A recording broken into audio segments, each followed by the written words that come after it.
வந்து கீழடியில் பார்க்குறத, சிவகலையில் பார்க்குறத, ஆதிச்சநல்லூரில் பார்க்குறத ஒரு சிறு செய்தி துணுக்காக பார்த்தோம்னா இதனுடைய தலையும் புரியாது, வாழும் புரியாது. இதை வந்து இந்திய துணைக்கண்டத்தினுடைய ஒட்டுமொத்த அல்லது தெற்காசியாவினுடைய ஒட்டுமொத்த வரலாற்றினுடைய ஒரு மிக முக்கியமான உரையாடல் அப்படின்னு எடுத்தீங்கன்னா நம்ம புரிதலே வேற மாதிரி. யதார்த்தமாக மாடு மேய்க்க போன இடத்துல இந்த கால் தட்டி விழுவான், விழுந்த இடத்துல ஒரு மண்டபம் இருக்கும், உடனே ஏதாவது ஒரு காசு கிடைக்கும், அவருமே தாசில்தார்ட்டு சொல்லுவான். அப்புறம் இப்படிதான் வந்து நம்ம நாட்டில் விபத்தினால வந்து அகழ்வாராய்ச்சி நடந்திருக்கே தவிர இங்கே இது கிடைக்கும் அப்படின்னு சொல்லி தேடி ஒரு மெட்டீரியலை தேடி இது இங்கே இருக்க வாய்ப்பு இருக்கு அப்படிங்கிற எக்ஸ்ப்ளோரிங் ஆர்கியாலஜி நடந்ததே கிடையாது. நமக்கு சொல்லப்பட்ட கதை வந்து இந்த நாட்டினுடைய எல்லா பண்பாடும் வேதங்களிலிருந்து தோன்றியது. அதுக்கு முன்னால் இங்கே இருந்தவங்கலாம் காட்டு நாட்டியாக இருந்தாங்க. நம்ம தமிழ் மொழியை வந்து தொல்காப்பியர் இலக்கணம் எழுதுறதுக்கு முன்னாலேயே அதை அகஸ்தியர் வந்து தலையில் தூக்கிட்டு வந்தார், தமிழில் சிவபெருமான்கிட்ட வாங்கிட்டு வந்தார். வழியிலே வந்து காக்கா தட்டி விட்டதில் காவேரி ஆறு ஓட ஆரம்பிச்சிச்சு. அப்புறம் இந்த சைடு வந்து பரசுராமன் போய் ஒரு கோடாரியை போட்டு தூக்கி போடவும், அரபிக்கடலில் போடவும், அதுலேருந்து தான் கேரளாவே வந்துச்சு. இதையே தான் நம்ம சொல்லியிருக்கோம். இந்த எஸ்கே சட்டர்ஜி பெங்காலி, அவர் படிச்சிருக்காரு. இப்போ 1935 பேசுகிறாரு. அவர் சொல்கிறாரு, ஒரு ஹரப்பா மோஞ்சதுரா இப்போ கட்சி பகுதியில், குஜராத் பகுதியில் நிறையா கிடைக்கிது. அதனுடைய தொடர்ச்சி வந்து இந்த திருநெல்வேலி, மதுரை, இந்த கொற்கைங்கிற வேலையை யூஸ் பண்ணுறாரு. இந்த பகுதியெலாம் கிடைக்கும்னு எனக்கு தோணுது. அப்போ 1935 கேட்ட கேள்வியை 2004-5 சத்தியமூர்த்தி பற வரைக்கும் எவனாவது திரும்பி பார்த்தானா? 15 ஆண்டுகளுக்கு பின்னரும் அதன் முழுமையான அறிக்கை வெளியிடப்படவில்லை. நான் சொல்றது ஆதிச்சநல்லூர், கீழடிகள் நினைப்பு அல்ல. இறுதியாக தூத்துக்குடியைச் சேர்ந்த சமூக ஆர்வலர் முத்தாளங்குறிச்சி காமராஜ் என்பவர் சென்னை உயர்நீதிமன்ற மதுரை கிளையில் வழக்கு தொடர்ந்த பின்னரே உயர்நீதிமன்றத்தின் ஆணையின்படி 2004-2005 ஆண்டுகளில் கிடைத்த தடயங்கள் கரிம ஆய்வுக்கு அனுப்பப்பட்டது. ஆதிச்சநல்லூரில் கிடைச்சதை கார்பன் டேட்டிங் அனுப்பணும்னே கோர்ட்டு சொல்ல வேண்டியிருக்கு. இந்திய விடுதலைக்கு பின் வட மாநிலங்களில் நடந்த தொல்லியல் கள ஆய்வுகளை ஒப்பிடும்போது தென்னிந்தியாவில் நடைபெற்ற அகழாய்வுகள் குறைவே. இந்த கீழடியை பற்றி பேச்சு இப்போ ஏன் ரொம்ப அதிகமாக இருக்குது அப்படிங்கிறதுக்கு உங்களுக்கு எல்லாருக்குமே காரணம் தெரியும். அது வந்து கீழடி வந்து ஒரு ஒரு புரிதல்களை புரட்டி போட்ட இடம். அது என்னென்ன புரிதல்களை புரட்டி போட்டுச்சு அப்படின்னு புரிஞ்சுக்கிட்டா அதை அணுகிற விதமும் நமக்கு தெரிஞ்சிடும். இதை வந்து நான் வந்து கீழடியிலேருந்து தொடங்காமல் நான் வந்து ஒரு இந்திய வரலாற்றினுடைய, நீங்கள் வந்து கீழடியில் பார்க்குறத, சிவகலையில் பார்க்குறத, ஆதிச்சநல்லூரில் பார்க்குறத நீங்கள் வந்து ஒரு ஐசோலேட்டடாக ஒரு இங்கேருந்து தனியாக ஒரு தீவாக இயங்கக்கூடிய ஒரு சிறு செய்தி துணுக்காக பார்த்தோம்னா இதனுடைய தலையும் புரியாது, வாழும் புரியாது. இதை வந்து இந்திய துணைக்கண்டத்தினுடைய ஒட்டுமொத்த அல்லது தெற்காசியாவினுடைய ஒட்டுமொத்த வரலாற்றினுடைய ஒரு மிக முக்கியமான உரையாடல் அப்படின்னு எடுத்திங்கன்னா நம்ம புரிதலே வேறு மாதிரி இருக்கும். ஏன்னா நம்ம வந்து இதை புரிஞ்சுக்கிறதா எப்படி புரிஞ்சுக்கலாம்னா, சங்க இலக்கியத்தில் வந்து நமக்கு வந்து நிறையா தரவுகள் இருக்குது, வெரிஃபையபிள் தரவுகள். திடீர்னு வந்து கப்பல் வருது, அந்த கப்பலில் வந்து அது வரும்போது பொண்ணு கொண்டு வருது, கோல்டு பார், கோல்டு ஜுவல்லரி, பொண்ணோடு வந்து போகும்போது மிளகு மூட்டையில் ஏற்றிட்டு போகுது, பொண்ணோடு வந்து கரியோடு பெயரும் அப்படின்னு வந்து. அப்புறம் வந்து நீரின் வந்து நிமிர்பறி புறவின், இங்கே தமிழ்நாட்டில் வந்து குதிரை வந்து இறங்குது, அது நீர் வழியாக வருது. இங்கே தர வழியாக வந்து நார்த் இந்தியாவிலேருந்து உத்தரப்பிரதேசிலேருந்து வரல, அது அரேபியா சைட்லேருந்து வருது. அப்போ கால் தரு களம், கால்னா காற்று, காற்று தரக்கூடிய அதன் மூலமாக தான், அந்த பருவ காற்று மூலமாக, ட்ரேடு விண்டு மூலமாக தான் இந்த இதெல்லாம் இயங்குது.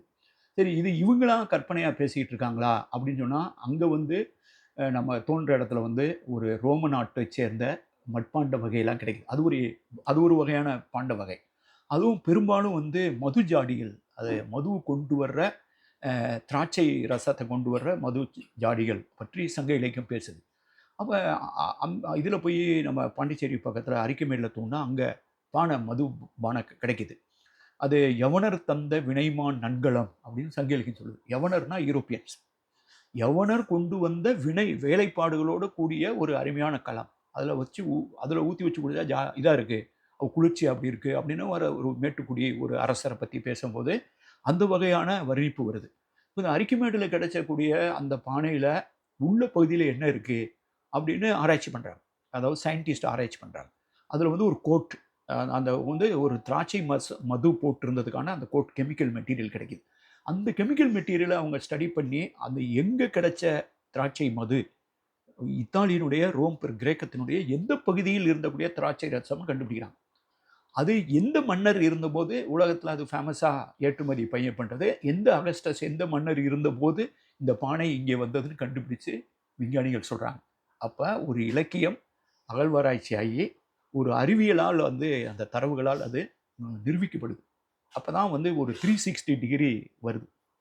உசிரின்னு ஒரு இடம் இருக்குது. அதில் வந்து கப்பல்லாம் போயிட்டு வந்துட்டுருக்கு.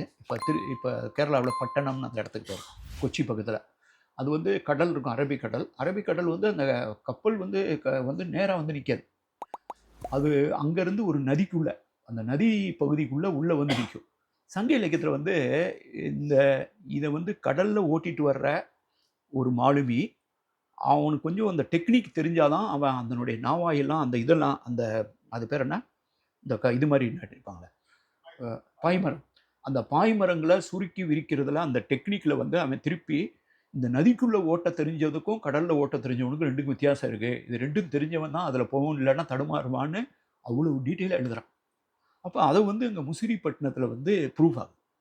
அப்போ அந்த முசிறிலேருந்து வியாபாரம் பண்ணவன் ஒருத்தன் வந்து அலெக்சாண்ட்ரியா அப்படின்னு, இப்போ இந்த இதெல்லாம் நடக்க பார்த்தீங்களா, செங்கடல் பகுதியில், ஈஜிப்டு இந்த பகுதியில் இருக்கக்கூடிய அலெக்சாண்ட்ரியாங்கிற ஒரு நகரத்தில் இருந்த ஒரு ட்ரேடர், அவன் தான் ஃபைனான்சியர். அவனோட ஒரு ஒப்பந்தம் போடுறான், ட்ரைபார்டைட். இங்கேருந்து பொருளை அனுப்புகிறவன், அவன் அந்த பொருளை வாங்கி ஐரோப்பாவுக்கு அனுப்புகிறவன், இதுக்கு ரெண்டுக்கு நடுவில் ஒருத்தன் ஃபைனான்ஸ் பண்ணுறான். இவன் திருப்பி கொடுக்காட்டினா என்ன ஆகும், இங்கேருந்து வண்டியில் ஏற்றி கப்பலில் ஏற்றுற அந்த ஏற்றுக்கூலி இறக்குக்கூலி யார் பேமெண்ட் பண்ணுவான், இவன் இந்த ஹோல்டிங் இந்த மணிக்கு எதுவும் வட்டி இருக்கா, அல்லது இங்கே போய் நேராக வந்து கப்பல் வந்து இப்போ இருக்கக்கூடிய இந்த ஹார்மூஸ் ஜலசந்தி இப்போலாம் பிரச்சனையாக இருக்குல்ல, செங்கடல், சுயஸ் கால்வாய், இதெல்லாம் அந்த செங்கடல்லாம் வர்றதுக்கு முன்னால் இங்கே மெட்டீரியல் வந்து அரேபியாவில் போய் இறங்கி ஒட்டகத்தில் ஏற்றுவாங்க. திருப்பி ஒட்டகத்தில் ஏற்றிட்டு போய் அந்த சைடு வந்து இன்னொரு கப்பலில் ஏற்றி தான் ஐரோப்பா போகும். அப்போ அந்த ஒட்டகத்தில் ஏற்றுறது இறக்குறது ஒட்டக வாடகை யார் கொடுப்பா? ஒருவேளை இந்த பணத்தை இவன் எப்போ ரிட்டர்ன் பண்ணும், ஒருவேளை ரிட்டர்ன் பண்ணாமல் போயிட்டான்னா அதை எப்படி வசூலிக்கிறது, இவ்வளவு டீட்டெயில் எழுதியிருக்காங்க. இதுக்கு பேர் முசிரிஸ் பாப்பிரிஸ் பேர். அது இப்போ வந்து வியன்னாவில், ஆஸ்திரியாவினுடைய தலைநகர் வியன்னாவில் ஒரு அருங்காட்சியகத்தில் இருக்குது. அப்போ நீங்கள் பார்க்குற ஒரு இடம், அங்கே கிடைக்கிற ஒரு மெட்டீரியல், அதை பற்றி பேசுகிற இலக்கியம், அதை ப்ரூவ் பண்ணுற ஒரு ஆர்கியலாஜிக்கல் மெட்டீரியல். இப்போ தான் 360 டிகிரி வந்து நமக்கு வந்து ஒரு பிக்சர் கிடைக்கும். அந்த 360 டிகிரி ஒரு வெரிஃபையபிள் தரவுகளால் அந்த ஒரு விஷயத்தை நம்ம கட்டமைக்கலைன்னா, நம்ம கேள்விப்பட்டதெல்லாம் ஒரு வரலாறு ஆயிரும். நமக்கு சொல்லப்பட்ட கதைகள் தான் நம்ம மண்டையில் போய் பூந்துக்கிறோம். அப்போ இதை நீங்கள் இந்த கீழடியுடைய முக்கியத்துவம், ஆதிச்சநல்லூருடைய முக்கியத்துவம், இதெல்லாம் புரிஞ்சுக்கிறதுக்கு நான் இது கொஞ்சம் முன்னால் இருந்து தான் ஆரம்பிக்க விரும்புகிறேன். நம்ம நாட்டில் வந்து ஒரு முக்கியமான ஒரு வரலாற்று காலம், நம்ம புக்கெலாம் படிக்கும்போது என்ன காமிச்சிருப்பாங்க, அலெக்சாண்டர் படையெடுப்பு பற்றி நிறையா படிச்சிருப்போம். அப்புறம் வந்து மௌரியர், சந்திரகுப்த மௌரியர், பிம்பிசாரர், அப்புறம் அசோகர், அப்புறம் அதுக்கு முன்னால் நந்தவம்சம்னு ஒருத்தர் தான், மகாபத்மனம் நந்தன் தான், அப்புறம் சுங்க டைனஸ்டி, அப்புறம் ஹர்ஷா, புலிகேசி, எல்லாம் 2ஆம் புலிகேசி 23 இது வரைக்கும் பேசிட்டு தான் அதுக்கு பின்னால் தான் இந்திய வரலாறில் வந்து சவுத் இந்தியா, தென்னிந்திய வரலாறுன்னு ஒரு சப்சாப்டர் மாதிரி ஆரம்பித்து சேர சோழ பாண்டியர்கள் அப்படி மட்டும் டக்குன்னு ராஜராஜ சோழனுக்கு வந்துடுவாங்க. ராஜராஜ சோழன், ராஜேந்திர சோழன் பேசுகிறது ரொம்ப வசதி. ஏன்னா நமக்கு இந்தியாவுக்கு வந்து ஒரு ப்ளூ வாட்டர் நேவி, ஒரு பெரிய நேவி இருந்ததுன்னு ப்ரூவ் பண்ணுறாங்க. நமக்கு ஒரு ஐடென்டிட்டியாகவே இந்த இந்திய பெருங்கடலுக்கு ஒரு கிளைம் பண்ணுறதுக்கு ராஜேந்திர சோழன், ராஜராஜ சோழன் தான் நம்ம கைவந்த ஒரு நல்ல மெட்டீரியலாக இருக்கும். அவங்களே வந்து இந்த ஆரியப்படை கடந்த நெடுஞ்செழியன், கல்வி பரவலாக்கத்தை பற்றி பேசினா, பெண் உரிமையை பற்றி பேசினா, சங்க இலக்கியம் இதை பற்றி பேசவே மாட்டாங்க. அப்போ இந்த குவாண்டம் ஜம்பிங் இருக்குது பார்த்தீங்களா, இது வந்து இந்த உரையாடலில் வந்து ரொம்ப முக்கியமானது. இப்போ இதை புரிஞ்சுக்கிறாந்தா எனக்கு தெரிஞ்சு வந்து இந்திய வரலாறுலேயே, இப்போ நம்ம பொதுவாக ஒருத்தன் சொல்கிறோம்ல, எங்கே கல்யாணம் பண்ணிருக்கான்னா வந்து நான் அன்றைக்கி தான் சங்க இலக்கியத்தை பற்றி பேசினேன், அகழ்நெடும் தெருவில் சிவப்பாக இருந்த பொண்ணு, வெள்ளையாக இருந்த பொண்ணு, கருப்பாக இருந்த பொண்ணு விதவிதமாக பேசுகிறான் சங்க இலக்கியத்தில். அப்போ வந்து ஒரு வெளிநாட்டுக்கார பொண்ணை கல்யாணம் பண்ணது சங்க இலக்கியத்துலையும் அதை பெருமையாக பேசியிருக்கான். அதை பாடி கார்டே வந்து யவனர்கள் உடம்பின் உரைக்கும் உரையானாவின் படம்புக்கு விளைச்சர், அவன் ஷர்ட் போட்டுருக்கான். அந்த படம் அது வந்து பாம்பு படத்தில் போகிற மாதிரி ஒரு நல்ல ட்ரெஸ் எல்லாம் போட்டிருக்கான். ஆனால் உடம்பின் உரைக்கும் சைகையில் தான் சொல்லுவான். ஆனால் உரையானாவு, அவன் சொல்கிறது ஒன்று, அவன் ஊமையாக இருக்கணும், இல்லைன்னா அவன் இந்த மொழியே புரியாத ஒரு ஆளை கொண்டு வந்து இறக்கி வச்சுப்பாங்க. அவனை யாரையும் வெளியாளோட கான்டாக்டே பண்ண விட மாட்டான். ஏன்னா ராஜா ரகசியத்தை ஏதாவது சொல்லி விட்டுருவான். அதனால் அவன் வந்து உரையானாவு சைகையில் தான் பேசுவான். அதான் சங்க இலக்கியத்தில் அப்படியே அவன் பாசறையில் கேம்பில் இந்த மாதிரி ஒரு ஃபாரின் பாடி கார்டு வச்சுருந்தான்னு சொல்லு. ஃபாரின் பெண்கள் வந்து மதுபானத்தை வந்து கொடுக்குறது, இந்த மாதிரியெல்லாம் விஷயங்கள்லாம் எழுதப்பட்டிருக்கு. இப்போ இப்படி இருக்கும்போது சந்திரகுப்த மௌரியர் அப்படிங்கிற ஒரு கேரக்டர் தான் செல்யூக்கஸ் நிக்கோட்டாரோட சண்டை போட்டு செல்யூக்கஸ் நிக்கோட்டார் வந்து அவருக்கு பொண்ணை கல்யாணம் பண்ணி கொடுத்தார். எனக்கு தெரிஞ்சு இந்தியாவிலேயே ஃபர்ஸ்ட் அஃபீஷியலாக ஒரு யூரோப்பியன் லேடியை கல்யாணம் பண்ண ஒரு ராஜா ஒருத்தன்னா சந்திரகுப்த மௌரியன் தான். அப்படிப்பட்ட ஒரு அசோகர், அவர் தான் சத்திர மரத்தை நட்டார், அது பட்டார், எல்லாம் படிச்சிருக்கோம். ஆனால் அசோகர்னு ஒரு மன்னர் இந்த நாட்டில் வாழ்ந்தாருங்கிறதே ஜேம்ஸ் பிரின்சப் அப்படின்னு ஒரு ஐரோப்பிய ஒரு ஆய்வாளர் இங்கே வந்து இந்தியாவில் வந்து பணியாற்ற வந்தவர். அவர் ஆய்வு பண்ணி எல்லா இடத்துலையும் ஒரே மாதிரி இருக்கு இந்த எழுத்துக்கள்லாம் அப்படின்னு கண்டுபிடிச்சு, அது வந்து தேவனாம் பிரியதசின்னு சொல்கிற ஒரு புத்தனை பற்றி இருக்குன்னு சொல்லி அவர் தான் அசோகன்னு லிங்க் பண்ணி இந்தியாவில் எல்லா கிடைச்ச இடத்துலையும் பட்னாவில் கிடைச்சது, இந்த குஜராத் மகாராஷ்டிரா கிடைச்சது, கர்நாடகாவில் கிடைச்சது வரையும் லிங்க் பண்ணி அவர் தான் அசோகர்னு கண்டுபிடிச்சி சொன்னவர் ஜேம்ஸ் பிரின்சப். அது வரைக்கும் அசோகர்னு ஒரு மன்னர், இன்னைக்கு அசோகர் சின்னம் தான் நம்ம வச்சுருக்கோம். அப்போ அசோகர் இல்லாமல் இந்தியாவை இப்போ கட்டமைப்பீங்களா? ஆனால் அசோகர்னு ஒரு ஆள் இருந்தாருன்னே தெரியாத பயலுக நம்மலாம். அப்போ நீங்கள் யோசிச்சு பாருங்கள், ஒரு 200-250 வருஷம் முன்னால் அப்படி ஒரு ஆள் இருந்ததே தெரியாமல் நம்ம வாழ்ந்துருக்கோம். அப்போ ஒவ்வொன்றா தான் வந்து வந்து உண்மை வந்து ஒவ்வொன்றா வெளியில் வரும். அப்படி வெளிவந்த உண்மைகளில் ஒரு மிக முக்கியமான உண்மை வந்து 1924 செப்டம்பர் 20 ஒரு ஜான் மார்ஷல் தூக்கி போட்ட ஒரு குண்டு தான். அந்த புத்தகத்தை பற்றி என்னுடைய ஜேர்னி ஆஃப் சிவிலைசேஷன் பண்பாட்டின் பயணத்தினுடைய முன்னுரையே அந்த ப்ரீஃபேஸே நான் வந்து சிம்லாவில் போய் எழுதினேன். ஏன் அங்கே நான் போனேன்னா, இந்த சிந்துவெளி ஒரு நாகரிகம் அப்படின்னு ஜான் மார்ஷல் முடிவுக்கு வந்ததே சிம்லாவில் வச்சு தான். அது வரைக்கும் அவர் ஹரப்பாவுக்கும் போகலை, மொஹஞ்சதாரோவுக்கும் போகலை. நல்லா யோசிச்சு பாருங்கள், ஹரப்பாவுக்கும் போகாத ஒரு ஆள், மொஹஞ்சதாரோவுக்கும் போகாத ஒரு ஆள். இங்கே வந்து எம்எஸ் வாட்ஸு, அங்கே வந்து பானர்ஜி, அது வந்து கமலஹாசன் ஒரு படம் எடுத்தார் பார்த்தீங்களா, ஹேராம்னு ஒரு படம். இதெல்லாம் அகழ்வாராய்ச்சிலாம் பண்ணுற மாதிரி, அது கிட்டத்தட்ட பானர்ஜி கதை மாதிரி தான். அப்போ வந்து இந்த பானர்ஜியும் எம்எஸ் வாட்ஸும் தோண்டின விஷயங்கள் 3 இடத்துல இருக்குது. அப்போ பாகிஸ்தான் தனியாக பிரியல. கொஞ்சம் மெட்டீரியல் லாகூரில் இருக்குது, கொஞ்சம் மெட்டீரியல் நாக்பூரில் இருக்குது, மகாராஷ்டிராவில். இவருக்கு உடம்பு சரியில்லாமல் போகும். பானர்ஜி அவர் தோண்டின மெட்டீரியல்லாம் கல்கட்டா கொண்டு போயிட்டார். இப்போ கல்கட்டாவில் இருக்குது, நாக்பூரில் இருக்குது, லாகூரில் இருக்குது. இவர் 2 இடத்துக்கும் போனதில்லை. இவருக்கு 2 பேருக்கும் பொதுவாக 2 அகழ்வாராய்ச்சியாளர்னால் பொதுவாக ஒரு கருத்து இவர் சொல்லுவார், அவர் சொல்லுவார். பொதுவாக அகழ்வாராய்ச்சிங்கிறது ஒரு ஊறுகாய் போட்டு வச்சுக்கிற மாதிரி தான். யாரும் வெளியில் ஒரு உண்மையை வெளிப்படையாக பேச மாட்டாங்க. அவர் அவங்க டீச்சர் ஸ்டூடெண்ட்க்கு மட்டும் தான் சொல்லுவார், அவர் ரகசிய மாதிரி வச்சுருப்பார். இப்படி தான் இந்தியாவினுடைய அகழ்வாராய்ச்சிங்கிறது. எப்போயாவது ஒருத்தன் எவனாவது யதார்த்தமாக மாடு மேய்க்க போன இடத்துல அவன் கால் தட்டி விழுவான், விழுந்த இடத்துல ஒரு மண்டபம் இருக்கும், உடனே இல்லாத ஒரு காசு கிடைக்கும், அவருமே தாசில்தார்கிட்ட சொல்லுவான். அப்புறம் இப்படி தான் வந்து நம்ம நாட்டில் ஒரு விபத்தினால வந்து அகழ்வாராய்ச்சி நடந்திருக்கே தவிர, இங்கே இது கிடைக்கும் அப்படின்னு சொல்லி தேடி ஒரு மெட்டீரியலை தேடி இது இங்கே இருக்க வாய்ப்பு இருக்குது அப்படிங்கிற ஒரு அதாவது எக்ஸ்பிரிமெண்டிங் ஆர் எக்ஸ்ப்ளோரிங் ஆர்கியாலஜி நடந்ததே கிடையாது. ஆக்சிடென்டல் ஆர்கியாலஜியாக நிறைய நடந்தது. இந்த மனுஷன் என்ன பண்ணுறாருன்னா, இந்த 2 மெட்டீரியலையும் அடுக்கி வைக்க பார்க்குறாரு. ஹரப்பா, மொஹஞ்சதாரோ 2க்கு நடுவில் 600 கிலோமீட்டர். 600 கிலோமீட்டர்னா நல்லா யோசிச்சு பாருங்கள், எவ்வளோ இங்கே சென்னையிலேருந்து நீங்கள் கிட்டத்தட்ட திருநெல்வேலிக்கும் போகிற மாதிரி தான் இருக்கும். அப்போ சென்னையிலேருந்து திருநெல்வேலி அந்த காலத்தில் 5000 வருஷத்துக்கு முன்னால் எவ்வளோ டிஸ்டன்ஸ் இருக்குது. இங்கே கிடைச்ச செங்கல் அப்படியே அளந்து பார்க்குறாரு, ஒரு மில்லிமீட்டர் கூட வித்தியாசம். இந்த எடைக்கல் இதையும் போட்டு இதையும் எடை போட்டு போட்டால் அப்படியே எழுத்து அதே மாதிரி, பொறிப்பு அதே மாதிரி. இப்படி நிறையா விஷயத்தை அவர் வந்து ஒரு ஒப்பிட்டு பார்த்துட்டு இது எப்படி இங்கே டேலி ஆகுது அப்படின்னு ஒரு முடிவுக்கு வர்றார். அதான் வந்து நயன் ஜோத்ஸ் லகரி சொல்லுவாங்க, ஜான் மார்ஷல் வந்து ஒரு ஷெர்லாக் ஹோம்ஸ் மாதிரி, மைண்டுக்குள்ளே ஒரு ஷெர்லாக் ஹோம்ஸ் இருக்கான். அந்த ஷெர்லாக் ஹோம்ஸ் தான் சொல்கிறான், இது வந்து லோக்கல் கல்ச்சர் இல்லடா, இது வந்து ஒரு சிவிலைசேஷன். அப்போ யூசஸ் தி வேர்டு சிவிலைசேஷன். அது நிறைய பேர் வந்து நிறைய விஷயங்கள் இருக்குது. நம்ம வந்து தமிழில் வந்து நம்ம என்ன பயன்படுத்தணும்னா, என்னுடைய புத்தகத்தினுடைய ஆங்கில புத்தகத்தினுடைய பேர் journey of a civilization Indus to Vaigai. ஆனால் தமிழில் நான் போடும்போது ஒரு நாகரிகத்தின் பயணம் சிந்து முதல் வைகை வரைன்னு போட்டிருக்கலாம். ஆனால் நான் வந்து பர்பஸாகவே பண்பாட்டின் பயணம் அப்படின்னு போடுறேன். ஏன்னா பண்பாடுங்கிறது ஒரு அருமையான தமிழ் சொல். ஆனால் நம்ம பொதுவாக வந்து பண்பாடுங்கிறத கல்ச்சருங்கிறதுக்கும் பயன்படுத்துகிறோம். அதை நான் வந்து இதை நாகரிகத்துக்காகவும் பயன்படுத்துகிறேன். அந்த பண்பு, அந்த பண்படுத்தல், பண்பனப்படுவது, பாடறிந்து ஒழுகுதல், இது எல்லாமே அந்த நாகரிகத்தினுடைய தொடக்கமாகவும் அந்த நாகரிகத்தினுடைய தொடர்ச்சியாகவும் இருக்கிறதுனால நான் கான்சியஸாக அந்த பயன்படுத்திருக்கேன். அண்ட் செகண்ட் திங் வந்து ஒரு நாகரிகங்கிறதுக்கே ஒரு சொல்லை வந்து நான் கடன் வாங்க விரும்பலை. அப்போ வந்து இவர் வந்து ஒரு போல்டாக சொல்கிறாரு, இது ஒரு பண்பாடு, நாகரிகம். எனக்கு ரொம்ப ஆச்சரியமாக இருக்குது. ஒரே ஒரு நாள் இந்த அறிவிப்பின் மூலமாக இந்தியாவினுடைய வரலாற்றுக்கு முற்பட்ட காலகட்டம் ஒரு குவாண்டம் ஜம்ப் பண்ண போகுது. ஒரு நமக்கு தெரிஞ்ச உண்மையை விட ஒரு 2000 வருஷம் பின்னால் போய் ஒரு பெரிய பண்பாட்டை பற்றி நம்ம பேசுகிறோம், இது வியப்பாக இருக்குன்னு சொல்கிறார். அதனுடைய ரிப்போர்ட் வந்து 1931 தான் ஒரு முறைப்படி கொண்டு வர பெரிய புத்தகமாக. அதில் வந்து ப்ரீ ஆரியன், நான் ஆரியன், மோஸ்ட் லைக்லி டிரெவிடிக் அப்படிங்கிற சொல்ல பயன்படுத்துகிறார். இப்போ இந்த 1924 அவர் போட்டது அகழ்வாராய்ச்சி அறிக்கை கிடையாது, அது ஒரு அணுகுண்டு. அதை நீங்கள் புரிஞ்சுக்கிறாந்தா அதுக்கு முன்னால் நம்ம இந்தியாவை என்னவா புரிஞ்சு வச்சுருந்தோம். அது தமிழ்நாட்டில் இருந்தாலும் சரி, அது கேரளாவில் இருந்தாலும் சரி, மத்திய பிரதேசத்தில் இருந்தாலும் சரி, உத்தரப்பிரதேசத்தில் இருந்தாலும் சரி, ஒரிசாவில் இருந்தாலும் சரி, நம்ம எல்லாரும் புரிஞ்சு வச்சுருந்தது, நமக்கு சொல்லப்பட்ட கதை வந்து இந்த நாட்டினுடைய எல்லா பண்பாடும் வேதங்களிலிருந்து தோன்றியது. அதுக்கு முன்னால் இங்கே இருந்தவங்கலாம் காட்டு மிராண்டியாக இருந்தாங்க.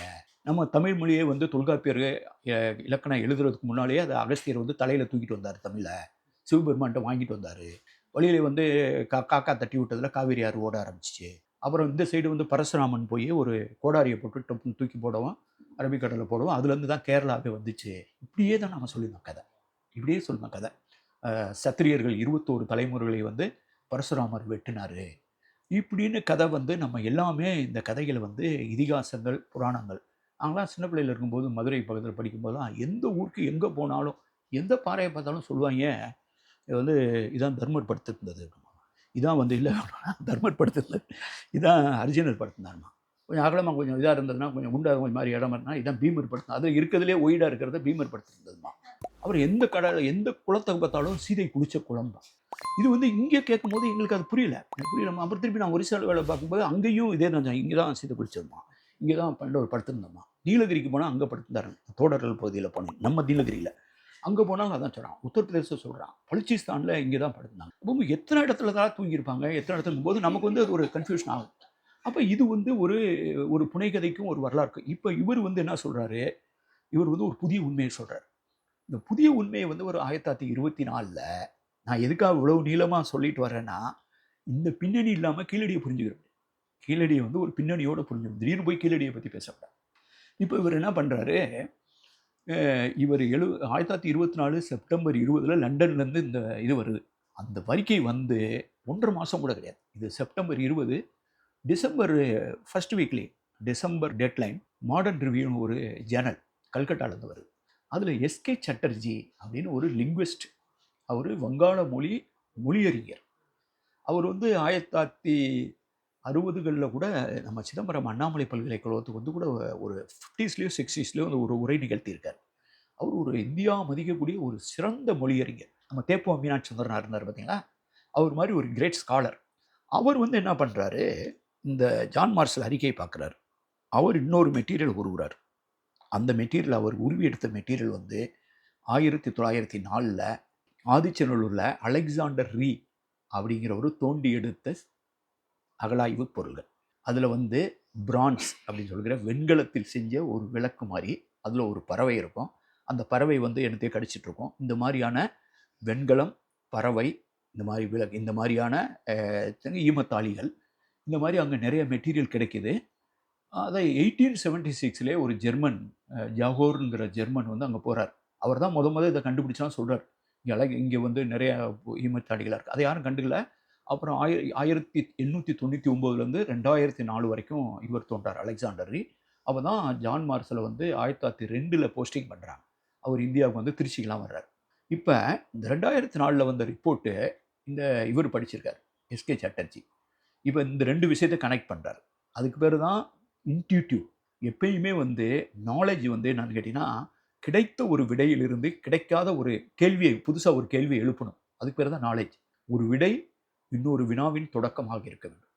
எங்கேயாவது சிந்து முதல் வைகை வரை இது எங்கே இருக்குது, அது எங்கே இருக்குது, எல்லாருமே டிஸ்டன்ஸ் ரொம்ப ஜாஸ்தியாக இருக்குது அப்படிங்கிறதுலையே அதை தயங்கிட்டு அதை ஒதுங்கிடுவாங்க.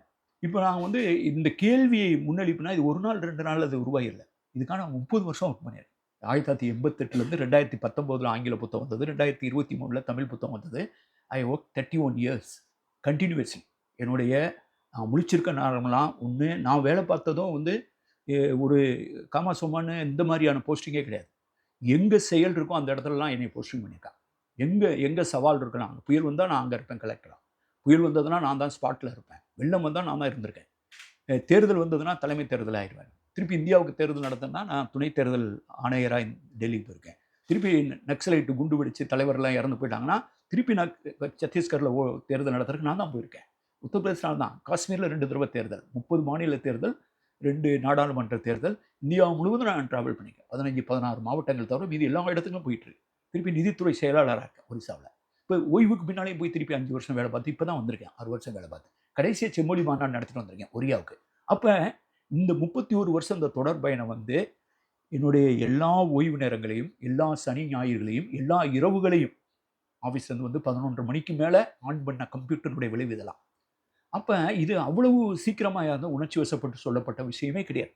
இந்த புத்தகத்தில் எழுதப்பட்டிருக்கக்கூடிய ஒவ்வொரு பக்கத்தையும், ஒவ்வொரு பேராவையும் எவ்வளவு பெற்ற ஆய்வு அறிஞர் அரங்கத்திலையும் என்னால் ஐ கேன் டிஃபெண்ட் இட்.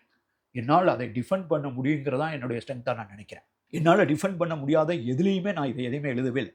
உணர்ச்சி வசப்பட்டு எழுதவே இல்லை. அதை ஒரு ப்ரோப்பர். அப்போ நீங்கள் புரிஞ்சுக்கிறன்னா இந்த மனுஷன் வந்து 1904 கண்டுபிடிச்சதை இந்த எஸ்கே சட்டர்ஜி பெங்காலி அவர் படிச்சிருக்காரு. இப்போ இன்றைக்கினா கேட்குவேன், இவர் எந்த ஊருக்காரரு, ஒரு மதுரைக்காரர் இப்படி தான் எப்பயுமே இப்படி தான் ஏன் பேசுவாங்க, திருநெல்வேலிக்காரங்க இப்படி தான் ஏன் பேசுவாங்க, அது இதுன்னு சொல்லலாம்.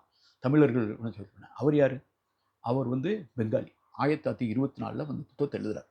அதில் சொல்கிறாரு, இந்த ஆதிச்சநல்லூரில் கிடைச்ச மேட்டரு தட்சசீலத்தில் கிடச்சிருக்கிறது. அப்போ வந்து இந்த சிந்துவெளியில் இவர் ரிப்போர்ட் பண்ணுறது ஹரப்பா மொஹஞ்சதாரோ இந்த தட்சசீலத்தில் கிடைக்கிறது, இதெல்லாம் பார்த்தா கிட்டத்தட்ட ஒன்றோடு ஒன்று தொடர்புடையது மாதிரி இருக்குது. அது இல்லாமல் அவங்க ஒரு ரிச் லிட்ரேச்சர் வேறு வச்சுருக்காங்க. இந்த சைடு ஒரு திராவிட மொழி இருக்குது சிந்துவெளி பகுதியில். அது கால்டுவெலே சொல்லியிருக்காரு, பிராகுவின் ஒரு மொழி சிந்துவெளி பகுதியில் ஒரு திராவிட மொழியை பேசுகிறாங்க. அது தமிழோட தொடர்புடைய மொழியாக இருக்குது. இந்த திராவிட மொழி குடும்பத்தை சேர்ந்ததாக இருக்குது. இதை எல்லாத்தையும் கூட்டி கழித்து பார்த்துட்டு இந்த மனுஷன் சொல்கிறாரு, Dravidian origins of the Indian civilization அப்படின்னு 1924 டிசம்பரில் எஸ்கே சட்டர்ஜி ஒரு அருமையான கட்டுரை எழுதுகிறார். அதுக்கு பின்னால் கீராஸ் பாதிரியார் வர்றாரு, அஸ்கோ பர்போலா, ஐராவத மகாதேவன் இவங்களாம் ஸ்டடி பண்ணாங்க. இப்போ நீங்கள் மனசில் வச்சுக்கிறது 1924 அவர் போட்ட ஆய்வு அணுகுண்டு அதை வழிமொழிந்த எஸ்கே சட்டர்ஜி என்ற பெங்காலி அறிஞர். இது வந்து 1924. இந்த ஜான் மார்ஷல்கிட்ட நிறைய பேர் வேலை பார்க்குறாங்க. அப்புறம் மார்ட்டிமர் வீலர் வர்றாரு, பின்னாலெல்லாம் வர்றாரு 40s. அந்த 30s கடைசியிலே வந்து கேஎன் தீட்சித் அப்படின்னு ஒருத்தர், கேஎன் தீட்சித், அவர் வட மாநிலங்களை சேர்ந்தவர். ஜான் மார்ஷலே அவரை ட்ரெயின் பண்ணியிருக்காரு. அவர் ஹரப்பா மொஹஞ்சதாரோலையும் அவர் போய் திருப்பி ஃபர்தர் எக்ஸ்கவேஷன்லாம் பண்ணியிருக்காரு. அவர் வந்து 37லேருந்து இந்த டிஜிஏஎஸ்ஐ வர்றாரு. அதுக்கு முன்னால் 35 வந்து அவர் சென்னைக்கு வர்றார், மெட்ராஸ்க்கு யூனிவர்சிட்டியில் வந்து பேசுகிறார். பேசும்போது அவர் ஒரு கருத்தை சொல்கிறார். அப்போ அந்த 35க்கும் இந்த 24க்கும் நடுவில் இந்த ஹரப்பா மொஹஞ்சதாரோனுடைய தொடர்ச்சி குஜராத் பகுதியில் இருக்குது நிறையா அப்படின்னு கட்சி பகுதியில் கண்டுபிடிச்சிடாங்க. இப்போ இவருக்கு வந்து ஹரப்பா மொஹஞ்சதாரோ தெரியும், இவரே போய் ஆராய்ச்சி பண்ணியிருக்காரு. கட்சி பகுதியில் இருக்கக்கூடிய குஜராத்து தெரியும், இவர் ஆதிச்சநல்லூர் தெரியும். எஸ்கே சட்டர்ஜி கட்டுரையை படிச்சிருப்பார். இவர் மெட்ராஸில் வந்து பேசுகிறார். குஜராத் ராஜஸ்தான் பகுதியில் இருக்கக்கூடிய பெண்கள்லாம் ஒரு வளையல் அணிகிறாங்க, சங்கு வளையல். இப்போ கூட பார்த்தீங்கன்னா தெரியும், சினிமாவில் இதெல்லாம் காட்டுவாங்க, வெள்ளையாக ஒயிட்டாக இருக்கும். இது இப்போ பிளாஸ்டிக்கில் போடுறாங்க. அந்த காலத்தில் அந்த வெள்ளையில் போட்டிருந்தது வந்து சங்கு வளையல். இந்த சங்கு வளையல் அணிகிறாங்க. இந்த சங்கு வளையல் செய்கிறது வந்து குஜராத்தில் இருக்குது. அதே மாதிரி இங்கே நிறைய சங்கு குளிக்கிறது, சங்கு வளையல் செய்கிறது வந்து இங்கே தென் தமிழ்நாட்டில் தான், திருநெல்வேலி பகுதியில் தான் அந்த முத்து குளிக்கிறது, சங்கு வளையல் இதெல்லாம், இந்த இண்டஸ்ட்ரியெல்லாம் இங்கே தான் இருக்குது. அவர் ஒரு கணக்கு போடுறார். இவனுக்கு வந்து லேப்பிஸ் லசூலி ஆப்கானிஸ்தானில் மட்டும்தான் கிடைக்கும், சார்த்துகைன்னு ஒரு இடத்துல தான். லேப்பிஸ் லசூலி கிடைக்கிறதுக்காக 1900 கிலோமீட்டர் ட்ராவல் பண்ணி ஆப்கானிஸ்தானுக்கு போனவன் சுமேரியா யூப்ரட்டிஸ் டைகிரிஸ் பகுதியில் சுமேரியா மெசபடோமியாவோட வியாபாரம் பண்ணி அணிகலன்கள், ஹை வேல்யூ ஆடட் ப்ராடக்டையும், எரும மாடையும், தேக்கு மரத்தையும், கதவுகளையும் ஏற்றுமதி பண்ணவன் இந்த சைடு இருக்கக்கூடிய போர்ட்டு, ஒன்று லோக்கல் போர்ட்டாக இருக்கும் அல்லது கராச்சி போர்ட்டாக இருக்கும். இந்த சைடில் திரும்பி பார்க்கும்போது ரொம்ப ஈஸியாக போகிறதுக்கு இருக்கக்கூடிய தமிழ்நாட்டில் தொடர்பு வச்சுருக்க மாட்டானா இங்கேருந்து மெட்டீரியல். அப்போ நாங்கள் இதே மாதிரி ஆளுங்க வந்து தொடர்ந்து இந்தியா ஃபுல்லாக பயணப்படும் போது எனக்கு ஒரு புரிதல் இருக்குது. இந்த டீக் லைன்ஸ் ஆஃப் டிராவிடியன்ஸ் அப்படின்னு ஒரு 90களில் நான் ஒரு ஆராய்ச்சி பண்ணேன். தேக்கு மரம் வந்து இந்தியாவில் வந்து தமிழ்நாட்டில் இந்த நீலாம்பூர், இங்கே மாதிரி கேரளா, தமிழ்நாடு இங்கெல்லாம் தேக்கு மரம் விளையும். கர்நாடகா, ஆந்திரா இப்படியே மேலே போனீங்கன்னா ஒரிசாவில் விளையும், சத்தீஸ்கரில், அப்புறம் மத்திய பிரதேசத்தில் ஒரு பகுதி, ஒரு சென்ட்ரல் இந்தியாவில் ஒரு கோடு மாதிரி ஒரு இடத்துல அந்த தேக்கு அப்படி நின்றும். அதுக்கு பின்னால் தேக்கு வந்து சில இடங்களில் மட்டும் முன்னேறும். வட இந்தியாவில் வந்து அந்த பகுதியிலிருந்து சால் மரம் அப்படின்னு ஒரு மரம் இருக்குது, SAL அப்படின்னு போட்டிங்கன்னா அதனுடைய பொட்டானிக்கல் நேம் பார்த்தீங்க. அந்த மரம் வந்து நார்த் இந்தியா ஃபுல்லாக இருக்கும். இந்த இடத்துல வந்து இந்த சத்தீஸ்கர், மத்திய பிரதேஷ், ஒரிசாவினுடைய சில பகுதியில் வரும்போது சால் வந்து நீ நீ அந்த கோட்லேயே நின்றுக்க, நான் இந்த சைடில் நின்றுக்கிறேன்னு வடிவேல் சொன்ன மாதிரி அந்த தேக்கு மரமும் அந்த சால் மரமும் நிற்கிற ஏரியாவில், அதாவது ட்ரைப்ஸ் ஆஃப் சென்ட்ரல் ஏசியான்னு ஃபோர்சிப்னு அவர் வந்து ஒரு ஃபாரஸ்ட் ஆஃபீஸராக இருந்தவர். Phenomenal book. அதில் அந்த சேவல்கள், இந்த மத்திய பிரதேஷ் பகுதியில் வந்து விதவிதமான சேவல்கள், இந்த முருகன் வழிபாடு மாதிரி இருக்கிற இடம், இந்த கோயில்கள், மலை கோயில்கள், இதெல்லாம் நான் படித்து அந்த ஏரியாவுக்குலாம் போயிருக்கேன். அப்போ அந்த பகுதியில் தான் தேக்கு. இவன் தேக்க வியாபாரம் பண்ணியிருக்காங்கன்னா அந்த தேக்கு வந்து பெனின்சுலர் இந்தியாவிலேருந்து தான் கிடச்சிருக்கும். இந்த முத்து இந்த பகுதியில் தான் கிடச்சிருக்கும். சங்கு விலையில் வந்து ஒன்று குஜராத்தில் கிடச்சிருக்கும், இல்லை தமிழ்நாட்டில். இது ரெண்டையும் கணக்கு போட்டு இவர் சொல்கிறாரு, மெட்ராஸில் வந்து சொல்கிறாரு. இப்போ 1935 பேசுகிறாரு. அது புத்தகமாக வரும்போது 39 வருது பிரிண்டில். அவர் சொல்கிறாரு, இந்த ஹரப்பா மோஹஞ்சதுரா இப்போ கட்சி பகுதியில், குஜராத் பகுதியில் நிறையா கிடைக்குது. அதனுடைய தொடர்ச்சி வந்து இந்த திருநெல்வேலி, மதுரை, இந்த கொற்கைங்கிற வேடையை யூஸ் பண்ணுறார். இந்த பகுதியெலாம் கிடைக்கணும்னு எனக்கு தோணுது. இந்த பகுதியில் தீவிரமாக அகழ்வாராய்ச்சி செஞ்சால் இந்த சிந்துவெளி நாகரிகத்தோடு ஒப்பிடத்தக்க சமகாலத்தை சேர்ந்த அல்லது அதற்கு சற்று காலத்தால் பின்தங்கி, அவர் சொந்த சிந்துவெளி நாகரிகம் வந்து கிமு 2500 1905 இவர் எக்ஸ்ட்ரீமேட் பண்ணுறது ஒன்று ஈக்குவல் டைமாக இருக்கும், அல்லது மேபி 400 வருஷம் 500 வருஷம் வித்தியாசத்தில் இருக்கும். ஆனால் கட்டாயம் எவிடன்ஸ் கிடைக்கும் அப்படின்னு சொல்லிட்டு இங்கு இருக்கக்கூடிய என்னுடைய தோழர்கள், அவருடைய கலீக்ஸ், உங்களில் இதை செய்ய போவது யார் அப்படின்னு மெட்ராஸ்க்கு வந்து கேட்டு போகிறார் ஒருத்தர். அவரும் மதுரைக்காரர் கிடையாது, திருநெல்வேலிக்காரர் கிடையாது, KN தீட்சித். அவர் யார் சும்மா போகிறது கிடையாது, டைரக்டர் ஜெனரல் ஆஃப் ஆர்கியாலஜி. அப்போ 1935 கேட்ட கேள்வியை 2004-05 சத்தியமூர்த்தி பற வரைக்கும் எவனாவது திரும்பி பார்த்தானா? 80 வருஷம் 70 வருஷம் 70 வருஷம் சரியா 70 வருஷம் 70 வருஷம் அந்த பக்கத்தில் ஒரு நாதி போகல. சரி, அதுக்கு பின்னால் நீங்கள் இந்த ஹிஸ்ட்ரியை தெரிஞ்சிட்டு வந்தால் தான் இது நாங்கள் எதை பற்றி கவலைப்படுறோம், எதுக்காக நின்று பேசுகிறோம் அப்படிங்கிறத நீங்கள் புரிஞ்சுக்கிற முடியும். அதுக்கு பின்னால் ஒருத்தர் போகிறார். அவர் பேர் டி. சத்தியமூர்த்தி, ட்ரெயின்டு ஆர்கியாலஜிஸ்ட், ரொம்ப அருமையான ஆர்கியாலஜிஸ்ட்டு. அவரோட நான் ஒர்க் பண்ணியிருக்கேன். அப்போ இவர் வந்து ஏஎஸ்ஐயில் வேலை பார்க்குறார். நீ அமர்நாத் ராமகிருஷ்ணன் எப்படி வேலை பார்த்தாரோ அது மாதிரி இந்த ஒரிசா டிவிஷனில் வந்து சூப்பரண்டாக சத்தியமூர்த்தி இருக்கார். நானும் அவரும் அடிக்கடி இந்த கொனார்க்கு போவோம். அப்போ தான் வந்து நான் எந்த இடத்துக்கு போனாலும் அந்த ஏரியாவினுடைய புக்கு தான் ஃபஸ்ட்டு, எங்கே போஸ்டிங் ஆனோம், சப் கலெக்டரோ கலெக்டரோ, அந்த ஏரியாவுடைய கெஜெட்டு, அந்த ஏரியா சம்மந்தப்பட்ட புக்கெல்லாம் நிறைய படிப்பேன். அப்போ வந்து இந்த கொனார்க்கை பற்றி நான் படித்து நிறைய ஆராய்ச்சியெல்லாம் பண்ணியிருக்கேன். கொனார்க்கை பற்றி நான் இந்திய அளவில் சர்வதேச அளவில் கட்டுரைகள்லாம் எழுதியிருக்கேன். அப்போ வந்து நானும் இவரும் ட்ராவல் பண்ணும்போது நான் ரியலைஸ் பண்ணுறேன், இந்த ஜான் மார்ஷல் வந்து சேர்ந்ததுக்கு பின்னால் கர்சன் பிரபு இந்தியாவினுடைய வைஸ்ராயாக இருந்தபோது தான் ஜான் மார்ஷலை கொண்டு வர்றார். இந்த கர்சன் பிரபு தான் இந்த பழைய தொல்பழங்கால எச்சங்களை பாதுகாக்கணுங்கிறதுல அக்கறை காட்டுகிற ஒரு வைஸ்ராயாக வர்றார். அவர் வந்து இறங்கினதுக்கு பின்னால் தான் இந்த கொனார்க் வந்து அப்படியே பயங்கரமாக மண் மூடி அது இருந்த இடமே தெரியாமல் எல்லாம் மணல் புதஞ்சு போயிருக்கு. அந்த மணலெல்லாம் நோண்டிட்டு எல்லாம் அதை வந்து அவரெல்லாம் சுத்தம் பண்ணும்போது சிலர் சொல்கிறானுங்க, இன்னும் ஃபர்தர் வந்து நம்ம எடுத்தோம்னா அது அப்படியே அந்த ஸ்ட்ரக்சரே சரிஞ்சு கீழே விழுந்துரும் போல இருக்குது அப்படின்னு சொல்லவும், சரி அப்படி விழுந்துடக்கூடாதுன்னு என்ன பண்ணுறாங்க, இந்த கோபுரம் மாதிரி இருக்கிறதுக்குள்ள உள்ளே வந்து மண்ணை போட்டு, இப்போ இந்த மண்ணு கீழே இறங்கிருச்சு, நாங்கள் ஸ்டடி பண்ணிகிட்ருக்கோம், அதை தோண்டினாலும் விழுகாது அல்லது சைடில் வந்து செட்டப் பண்ணலாம்னு ஏஎஸ்ஐ மற்றவங்களாம் ஃப்ரெஞ்செலாம் வந்து ஸ்டடி பண்ணாங்க. உள்ள மண்ணை போட்டு நிரப்பி இந்த கொனார்க்கை வந்து ஒரு வெளி உலகத்துக்கு கொண்டு வராங்க. அது வந்து 1903-04. நான் வந்து அப்போ சத்தியமூர்த்தி அங்கே இருக்கார், நான் டூரிசம் செக்ரட்டரியாக இருக்கேன். திடீர்னு மனசில் வருது, எதையும் கொண்டாடுறது எனக்கு ரொம்ப பிடிக்கும். அதாவது ஒரு 100 விழா வருது, ஒரு 50 வருது, ஒரு 80 வருது அப்படின்னு பழகிருக்கனால 100 ஆண்டாக இது வந்து கொண்டாடப்பட்டிருக்கு, இந்த 100 ஆண்டை நம்ம கொண்டாடணும். சத்தியமூர்த்தியில் உட்காந்து பேசுகிறேன். நான் என்ன பிளான் பண்ணுறேன்னா, இந்த கொனார்க்கை வந்து அவ்வளவு அந்த நேரத்தில் அவ்வளவு எங்கள்கிட்ட பட்ஜெட் கிடையாது. இந்தியன் ஆயில் கார்பரேஷனோட அப்போ தான் நேஷ்னல் கல்ச்சுரல் ஃபண்டு போட்டிருந்தாங்க.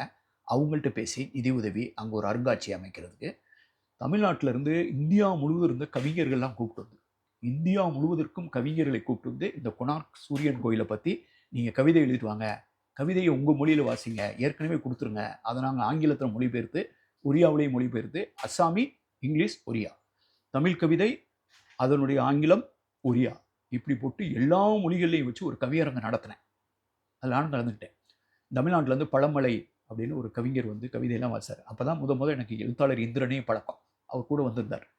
இப்ப நாங்க வந்து இத கொண்டாடுறோம். அப்ப கொண்டாடணும். அதன் மூலமா எனக்கு வந்து டூரிசத்த இது என்கரேஜ் பண்ணணும்னு சொல்லி, நான் டெல்லியில போய் பேசி, ஒரு நினைவு ஸ்டாம்பு போடுறதுக்கு ஏற்பாடு பண்ணேன். கொனார்க் 100 இயர்ஸ்னு ஒரு ஸ்டாம்ப் போடுறோம். கொனார்க் 100 ஆண்டு விழான்னு ஒரு கவிதை நடத்துறேன். சென்னைக்கு வந்து கவியரங்கம் நடத்துறேன். இவ்வளவும் செஞ்சுட்டு இருக்கும்போது நாங்க பேசிட்டு இருக்கோம். "இவ்வளவு 100 வருஷம் ஆச்சுல்ல" அப்படின்னு. அவருடைய அடுத்த போஸ்டிங் வந்து சென்னைக்கு வர்றாரு. கரெக்ட்டா ஆதிச்சநல்லூர தூண்டி 100 வருஷம் அப்படிங்கிறத அவர் ரியலைஸ் பண்றாரு. 1904 2004ல் அவர் திருப்பி 2003ல் போஸ்டிங் ஆகுறாரு. இந்த 100 வருஷம் வந்தவுடனே இந்த கொனார்க் 100 வருஷத்துல இங்க வர்றாரு.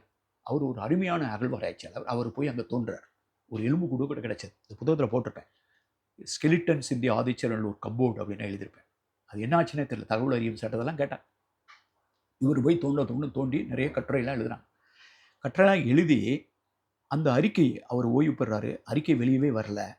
2015 ஆகுது, 16 ஆகுது. ஒருத்தர் போய் வழக்கு போடுறாரு. முத்தாளங்குறிச்சி காமராஜன் ஒருத்தர் எழுத்தாளர். அவர் வந்து அந்த ஏரியாக்காரரு கேஸ் போடுறாரு. மதுரை கோர்ட்டுக்கு வருது. 2018, 19 தீர்ப்பு வழங்குறாங்க. 2020ல் அந்த ரிப்போர்ட்டை படித்து பாருங்க. அதில் சத்தியமூர்த்தி பேர் கூட இருக்காது. அப்போ அந்த பதவியை வகித்தவங்களுடைய பேர், அவங்க பேரை போட்டு இவரை வந்து அவர் போடுது. இதுக்கு முன்னால் இந்த 2004ல் வந்த இந்த தன்னுடைய ஆராய்ச்சியை பற்றி 2009ல் சத்தியமூர்த்தி எழுதுறார். அதை நான் வாசிக்கிறேன். 15 ஆண்டுகளுக்கு பின்னரும் அதன் முழுமையான அறிக்கை வெளியிடப்படவில்லை. இது நான் சொல்றது ஆதிச்சநல்லூர், கீழடிகள் நம்ம அல்ல.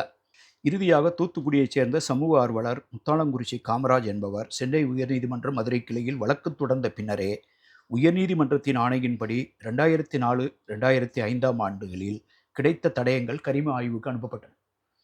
ஆதிச்சநல்லூரில் கிடைச்சதை கார்பன் டேட்டிக்கு அனுப்பணும்னே கோர்ட்டு சொல்ல வேண்டியிருக்கு. இது கோர்ட்டு சொல்ல வேண்டிய தேவை இருக்கா எங்கேயாவது? ஏன் அனுப்பல? அனுப்பப்பட்டன. இந்த ஆய்வின் முடிவுகள் நீதிமன்றத்தில் சமர்ப்பிக்கப்பட்ட பிறகு 2020ஆம் ஆண்டு ஆதிச்சநல்லூர் அகழாய்வு அறிக்கை என்ற பெயரில் வெளியானது. அதில் ஒரு பேர் கூட இல்லை. தோன்றினார் இருக்கு. அந்த அறிக்கையை அவர் பேரில் தயாரிக்கல.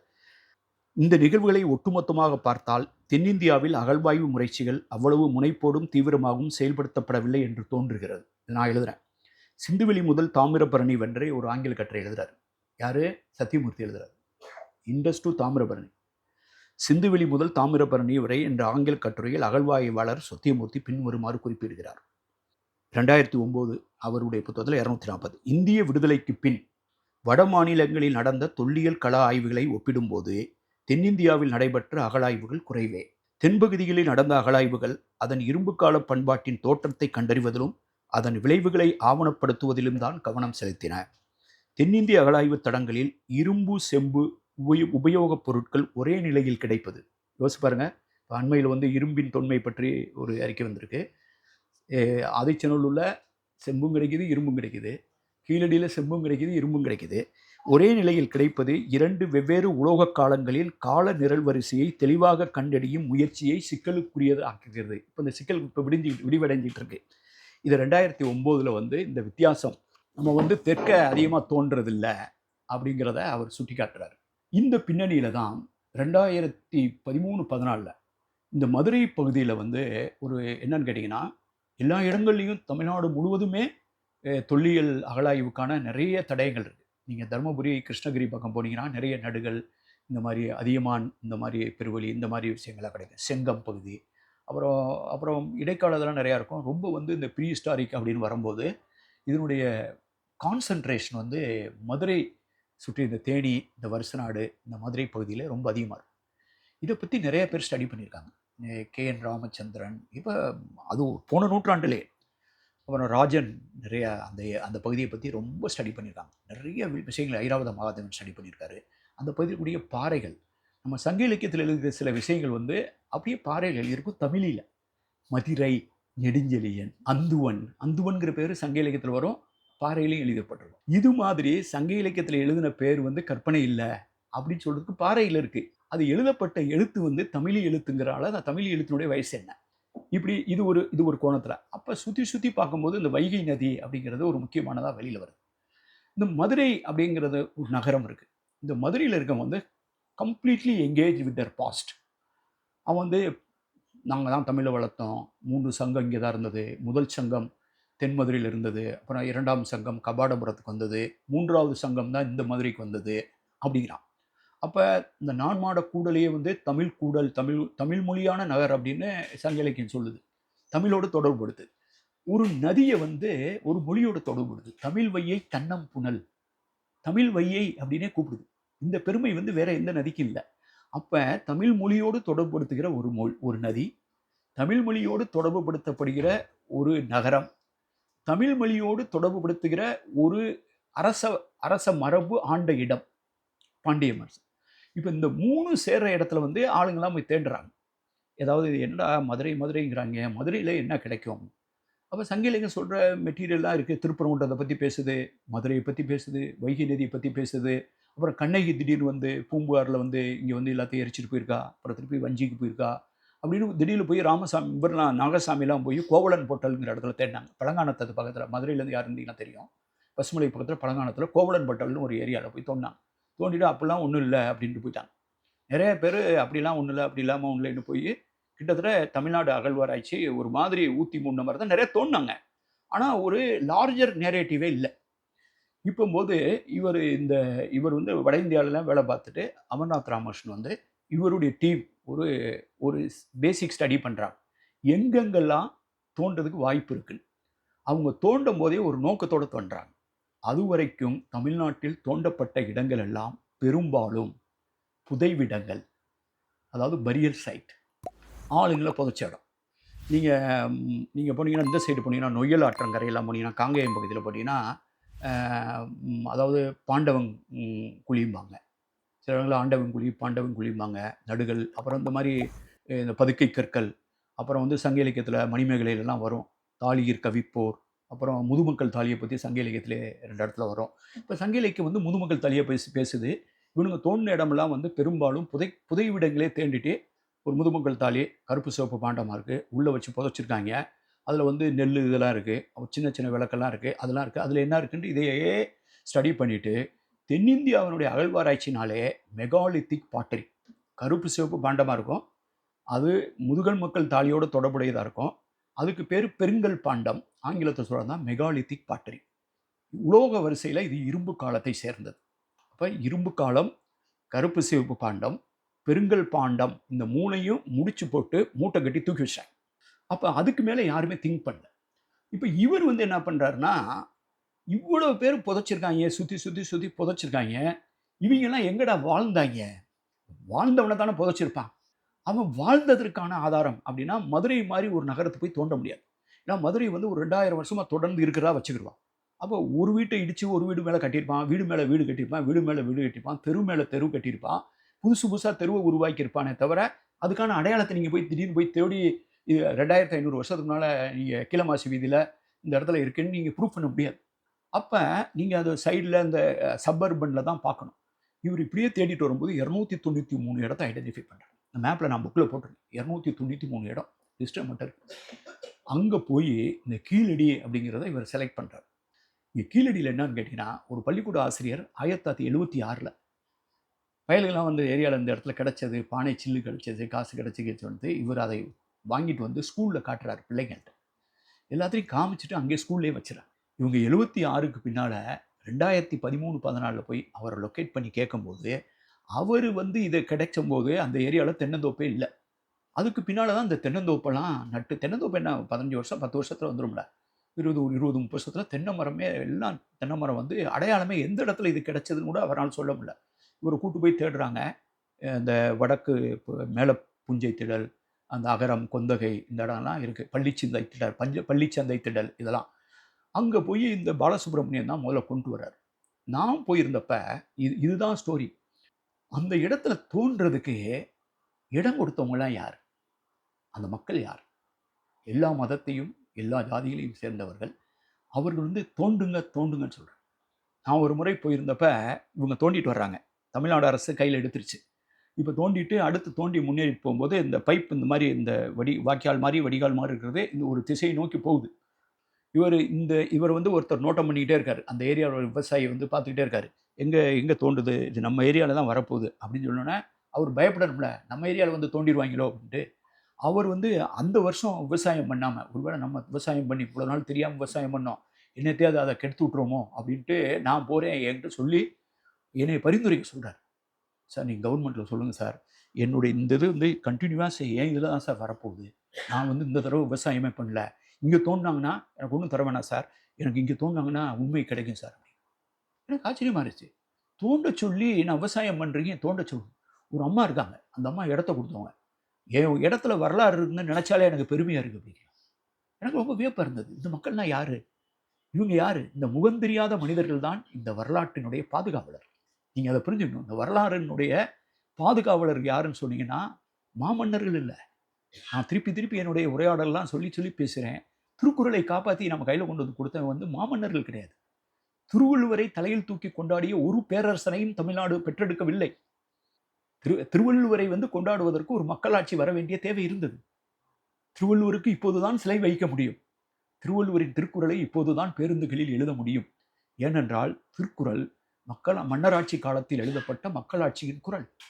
அப்போ எப்படி எந்த மன்னர் வந்து கலகம் பண்ணுறதுக்கு தூண்டி விடுற மாதிரி இருக்குது, இது எதுக்கு நம்ம ப்ரொமோட் பண்ணணும்? அப்போ இடைக்காலத்தில் இருந்தக்கூடிய சோழ மன்னர்களும் பாண்டிய மன்னர்களும் நிபந்தங்களை அளித்தது, உதவிகளை அளித்தது எதற்காக? சதுர்வேதி மங்கலங்கள் எதற்காக? ராமாயணம் மகாபாரதத்தை சொல்லிக் கொடுப்பதற்கு சாவடிகள் அமைக்கப்பட்டது தமிழ்நாட்டில். அப்போ இந்த பழைய அக்கறை இருக்கு பார்த்தீங்களா? இப்போ என்னை மாதிரி ஆளுங்க வந்து எல்லாம் ஒன்று தான். நீங்கள் பார்த்தீங்கன்னா மலைக்காட்டு பன்மையத்தை பற்றி பேசுவேன், ஆனால் வேறு எது விழுது எது என்ற தெளிவு தேவைப்படும். ஒரே மரம் தான், ஆலமரம் நல்லா இருக்குது, பார்க்க நல்லா இருக்குது, ஆனால் வேரும் இந்த வேர்லேருந்து தான் அந்த விழுது வருது, ஆனால் எது வேறு எது விழுதுனாலும் தெரியணும்ல. அப்போ இந்த தேடல் வரும்போது இந்த மக்களுக்கான அக்கறை இருக்குது பார்த்தீங்கன்னா, நான் அவங்ககிட்ட உட்காந்து பேசுவேன். அப்புறம் பாத்திமா காலேஜில் ஒரு மீட்டிங் நடந்தது. அவங்க அமர்நாத்லாம் வந்தார், நான் வந்து ஒரிசாவில் வந்து பேச வந்தேன். ஃபாதர் கஸ்பர் அரேஞ்ச் பண்ணியிருந்தார் சங்கம்னாலோ நம்ம ஒரு நிகழ்ச்சியில். அங்கே வந்து இந்த மக்களை வந்து தார தப்பட்டையோட மேலே அடித்து மேடைக்கு ஏற்றி கொண்டாடையெல்லாம் போற்றணும். அப்போ இந்த மக்கள் கொண்டாடப்படும், இந்த இடத்த கொடுத்தாங்க. அப்போ இந்த மக்கள் இதுக்கு பாதுகாவலர்களாக இருந்திருக்காங்க. இந்த கீழடியை ஏன் புரிந்து கொள்ள வேண்டும் என்றால், அந்த கீழடி இந்த தமிழ்நாட்டில், இந்த தமிழ் ஊரும் நல்லுலகத்தில், தமிழ் சமூகத்தில் ஏற்படுத்தி இருக்கக்கூடிய வரலாறு குறித்த, தொல்லியல் குறித்த விழிப்புணர்வு. இதுதான் இதுக்கான ஒற்றை வரி. ஏன் வெளியிடன்னு சொன்னால், மக்கள் அவ்வளவு அருமையாக இதில் ஈடுபாடு இருக்கிறார்கள், மக்கள் விரும்புகிறார்கள், மக்கள் இதை தெரிந்து கொள்ள ஆர்வம் காட்டுகிறார்கள். இங்கே கீழடியில் எழுதியிருக்கு, ஆதன்னு பானைக்கீரையில் எழுதியிருக்கு. அதுக்கு முன்னால் எத்தனை பேர் ஆதன்னு பேர் வச்சுருக்காங்க வெளிநாட்டில் இருக்கக்கூடிய தமிழர் கூட. நானே ஒரு 10-15 பேருக்கு பேர் வச்சிருக்கேன். மாடர்னாக இருக்குது, ரொம்ப இருக்குது. இந்த ஆதன்கிற பேர் சங்க இலக்கியத்தில், ஆதன், எவ்வி, எழினி, ஆதன்கிற பேர் சங்க இலக்கியத்தில் வருது. அது ஒரு புலவனுடைய பேராக இருக்குது, நல்ல ஆதனாருன்னு. சேரல் ஆதன் அப்படின்னு சேர மன்னனுடைய பேராக இருக்குது. ஆதன் கூட்டம் அப்படின்னு கொங்கு பகுதியில் கூட்டத்தில் பேரில் வச்சுருக்காங்க. இந்த சைடு சிவகலை இதில் கீழடியிலேருந்து அந்த சைடு போனீங்கன்னா ஆதன் ஊர் அப்படின்னு ஊர் இருக்குது. அப்போ ஆதன் ஊர், ஆதன், சேரலாதன், நல்லாதனார், இது வந்து தமிழ் மரபில் தொடருதுங்க. அதை பானையில் எழுதி வச்சுருக்கான். இவ்வளவு பெற்ற ஆதாரங்கள். 24-25 குப்பை தொட்டி இருக்குது, கழிப்பறை, வீட்டுக்கெல்லாம் கழிப்பறை போட்டுருக்கு. கழிப்பறையை பற்றி இப்போ பேசிகிட்டு இருக்கு. 5000 ஆண்டுகளுக்கு முன்னால் கழிப்பறையை கட்டி ஒருத்தர் வாழ்ந்துருக்கான். அதுதான் அன்றைய உலகத்தினுடைய மன்ஹாட்டன், அதுதான் அன்றைய உலகத்தினுடைய நியூயார்க். வடநாட்டில் மட்டும் கிடைக்கக்கூடிய இந்த மணி, சங்க இலக்கியத்தை சொல்ல மாதிரி விலை உயர்ந்த ஆபரண கற்கள். சிந்துவெளியில் நீங்கள் தேடி போய் தலையில நின்று தண்ணி குடிச்சா கூட ஒரு குதிரையை கண்டுபிடிக்க முடியாது. குறிப்பில் பசுமாடே இல்லைங்க. பசுமாடு இல்லாமல் எப்படி காளமாடு வரும்? பசுமாடு இருந்திருக்கும், ஆனால் அவன் பசுமாடை கொண்டாடலைங்க. ஆனால் பசுமாடு இல்லாத வேதமா?